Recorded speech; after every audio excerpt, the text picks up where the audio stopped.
दोस्तों, मैं आपके लिए लेके आ चुका हूँ एक और नई शानदार वीडियो। मेरा नाम है चारुल और आप देख रहे हैं एविल फंक्स ब्लॉग्स। और आज मैं आपको एक ऐसी ऐतिहासिक जगह पर लेके आया हूँ। यूँ तो हमारे भारत में बहुत सारी ऐतिहासिक स्थल हैं, बहुत सारी प्राचीनतम मान्यताओं वाली जगह हैं जहाँ पे लोगों का विश्वास और उनकी आस्था से जुड़ी हुई जगह हैं। लेकिन देहरादून उत्तराखंड में एक ऐसे स्थान पे मैं आज आपको लेके आया हूँ। यूँ तो उत्तराखंड को देवभूमि के नाम से जाना जाता है, ये सब आप लोगों को पता ही है। लेकिन देहरादून ज़िले में मैं आपको आज एक ऐसी स्थान पे लेके आया हूँ जिसको चंद्रवनी नाम से आज बोला जाता है। किसी ज़माने में उसको चंद्रवन नाम से बोला जाता था। इसकी हिस्ट्री में आज आपको बताऊंगा। इस ऐतिहासिक प्राचीन स्थल को आज मैं आपको दिखाऊंगा। तो इसकी कहानी स्टार्ट करते हैं, चलिए।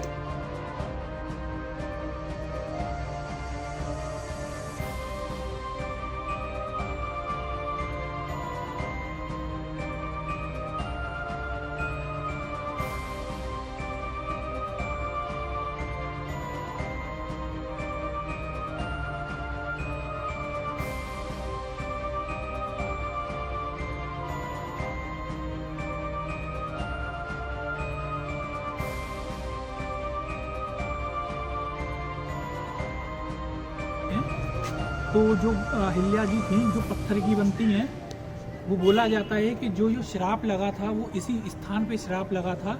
और यहाँ से जब गौतम ऋषि क्रोध होकर यहाँ से भी निकलते हैं तो उसके बाद जो पीछे पीछे अहिल्या जी जाती हैं, तो बोला जाता है कुछ कि यहाँ से उनको जो पीछे पीछा करते करते जब वो जाती हैं तो वो वापस अपने स्थान पे जाते हैं। तो वहाँ पे जाके वो पत्थर की शिला में परिवर्तित हो जाती हैं। जब राम जी आते हैं, वो टच करते हैं, वो आपको तो सब कहानी पता होगा, ठीक है।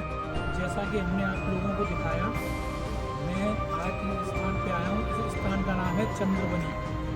और लोगों की मान्यता ऐसी है, लोग बोलते हैं कि इस स्थान पर ही गरुड़ का उत्पत्ति हुआ था। और यहाँ पे ब्रह्मा जी ने, विष्णु जी ने और शिव जी ने इस स्थान पे तप किया था। तप करने के बाद यहाँ पे उनको अमृत कलश की भी प्राप्ति हुई थी।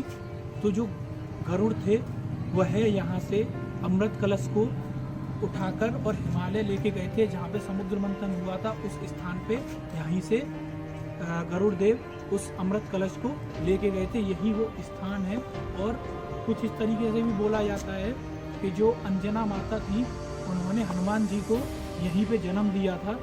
जिस तरीके से यहाँ के जो लोग हैं, जो यहाँ के स्थानीय निवासी हैं, उन लोगों ने हमको बताया। लेकिन एक चीज़ मैं कंफर्म कह सकता हूँ 100% कि ये स्थान जो है वह महर्षि गौतम ऋषि यहाँ पे आके निवास किए थे अपनी पत्नी के साथ, जिनका नाम अहिल्या था। और उनके साथ 9 महीने की पुत्री थी जिसका नाम अंजना था। वो लोग यहाँ पे आके निवास किए थे। निवास करने के उपरांत जो भी घटनाएं हुई वो यहाँ पे हुई। और ये बात एक सत्य है कि यहाँ पे जो यज्ञ हुआ था, उस यज्ञ में बाल खिल्ली जी का वर्णन कुछ ऐसे है कि वह बहुत ही छोटे आकार के थे, बहुत ज़्यादा छोटे। तो उनका जो आकार था तकरीबन कितना होगा, 1 फुट या 2 फुट के करीब। तो उनको देखकर इंद्रदेव ने उनकी खिल्ली भी उड़ाई थी, कुछ इस तरीके से बोला जाता है। तो इस जगह पे जो हवन हुआ था, उस हवन से ही गरुड़ देव उत्पन्न हुए थे। और वो गरुड़ देव विष्णु भगवान की सवारी है। और उस गरुड़ देव ने ही अमृत कलश यहाँ से ले जाकर वहाँ पहुँचाया था जहाँ पे समुद्र मंथन हुआ।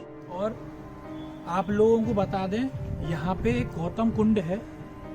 उस गौतम कुंड के बारे में इस तरीके से बोला जाता है कि इस एरिए में, इस पूरे स्थान में, देहरादून के यहाँ पे कहीं भी पानी नहीं था। जिस उपरांत महर्षि गौतम ऋषि इस वन में आए तो उन्होंने यहाँ पे अपनी कुटिया डाली और इसी स्थान पे वो रहने लगे।